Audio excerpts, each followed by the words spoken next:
The success of any endeavor is always about having the right people in place. This cohort of 8 faculty will enable us to meet the highest aspirations of the SNF Agora Institute.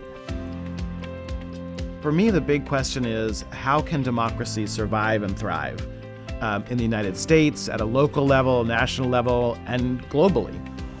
What we're finding now is democracy feels fragile.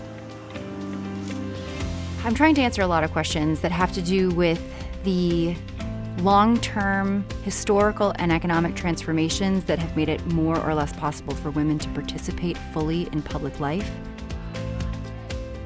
Power concedes nothing easily, and it certainly concedes nothing when it comes to questions of inequality and race and racial difference.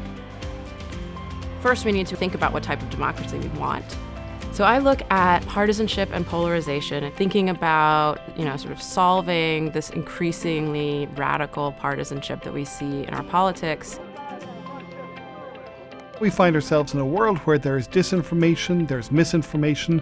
There are all of these flows that we have to begin to think about how they affect democracy, and the information associated with elections, I think, is being crucially important. I am trying to answer how people in civil society, how organizers can be more successful, especially in authoritarian contexts when it's very difficult to do collective action. We think about all the kinds of problems that we face, things like climate change, low education, immigrant health. All of them involve lots of people who are working to solve them all over the place right now.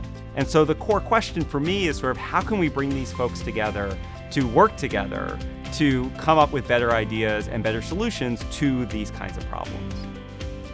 When we think about democracy in its original formulation, it was about sort of the capacity of people to act together. So the SNF Agora Institute is designed to engage people in the contestation, struggle, and deliberation that make democracy work all over the world.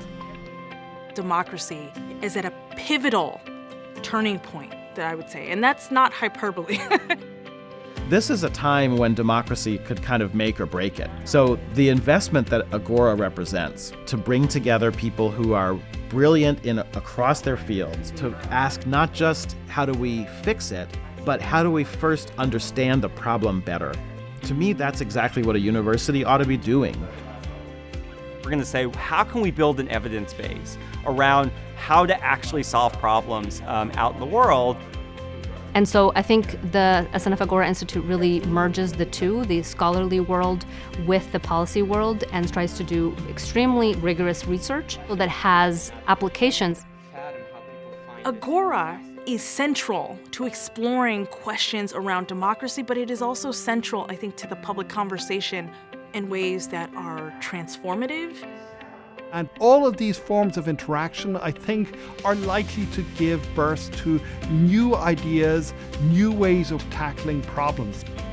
So how can we change the institutions to be more in line with this nugget of an idea of freedom and community and consultation?